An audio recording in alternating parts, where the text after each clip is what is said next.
چاہوں گا کہ ہمارے جو ناظرین ہیں ان میں کئی اسٹوڈنٹس بھی ہوں گے،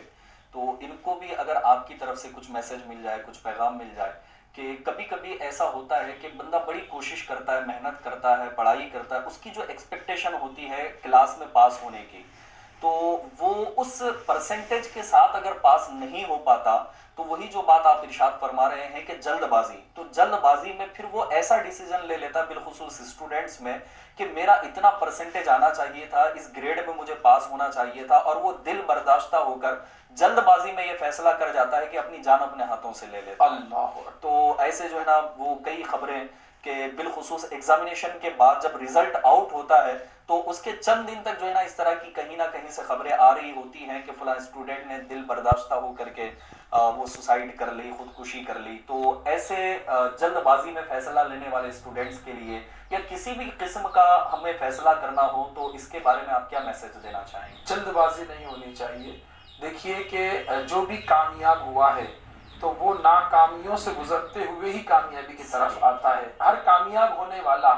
پہلے جدوجہد اور کوششوں کے بعد ہی کامیاب ہوا ہے۔ تو اب ہمارے جو طلباء ہیں، جو پڑھائی کر رہے ہیں، اسٹوڈنٹس ہیں، یہ سارے جو نا غور کریں کہ محنت ضرور کرنا ہے، کوشش ضرور کرنا ہے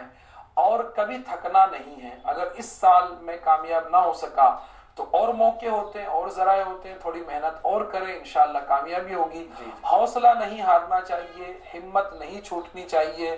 جلد بازی میں آ کر اس طرح کا کوئی غلط قدم نہیں اٹھانا چاہیے جو اپنے لیے بھی اور اپنی فیملی کے لیے بھی بہت زیادہ پچھتاوے کا سبب بنے۔ تو جلد بازی انسان کو جو ہے نا وہ صبر سے دور کرتی ہے، تو جلد بازی اپنی طبیعت سے ختم کریں۔ اسی طرح ایک چیز ہے کہ معاف کرنے کی عادت بنائیں۔ معاف کرنے کی عادت بنائیں گے نا تو بھی انشاءاللہ لوگوں کی طرف سے ملنے والی تکلیف، پہنچنے والی تکلیف پر صبر کرنے کی انشاءاللہ ترکیب بنے گی۔ جب بندہ معاف کر دیتا ہے نا کہ چلو بھائی جاؤ میں نے معاف کیا، تو اب صبر کرنا اس کے لیے آسان ہو جاتا ہے۔ اور جب انتقام لینا چاہتا ہے تو پھر اب وہ چاہتے ہوئے بھی صبر نہیں کر پاتا۔ تو معاف کرنے کی بھی عادت صبر کرنے میں معاون ہو سکے۔ جو انسیڈنٹ ہوا ہے اسے معاف کرو اور پھر اپنے ذہن سے اس کو نکال دو اور ٹینشن فری اپنی لائف گزارو، اور پھر بندہ صبر بھی کرنے میں کامیاب ہو جاتا ہے اور ٹینشن فری لائف بھی اس کی گزر رہی ہوتی ہے۔ ایف جی این چینل کے ناظرین، الحمدللہ عز و جل رکن ہند مشاورت حاجی امجد اتاری صاحب سے الحمدللہ یہ مدنی پھول ہم لے رہے ہیں،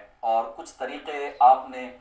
یہ بتائے ہیں کہ صبر کو کیسے اپنایا جا سکتا ہے، جلد بازی نہیں کرنی ہم نے، اہم فیصلوں میں جو ہے نا جلد بازی بہت بڑے بڑے نقصانات کا یہ سبب بن سکتی ہے، اور چند ایک جو ہے نا طریقے ابھی ہمارے اس ایپیسوڈ میں ہم نے سنے ہیں۔ اب آئیے ایک اور سوال کی طرف ہم بڑھتے ہیں، اور یہ سوال ہم اپنے مہمان سے کریں گے کہ اللہ پاک کی طرف سے بندے پر جو آزمائشیں آتی ہیں تو اس سے کیا مراد ہے اور کس طرح کی یہ آزمائشیں آتی ہیں، اور قرآن و حدیث میں اس کا کیا تذکرہ ملتا ہے، اور کیا خوشخبری جو ہے نا اس کے اوپر سنائی گئی ہے کہ بندہ جب آزمائش پر صبر کرتا ہے تو اسے کیا کیا خوشخبریاں بھی ملیں گی۔ اللہ پاک قرآن پاک میں ارشاد فرماتا ہے، ترجمہ کنز الایمان، اور ضرور ہم تمہیں آزمائیں گے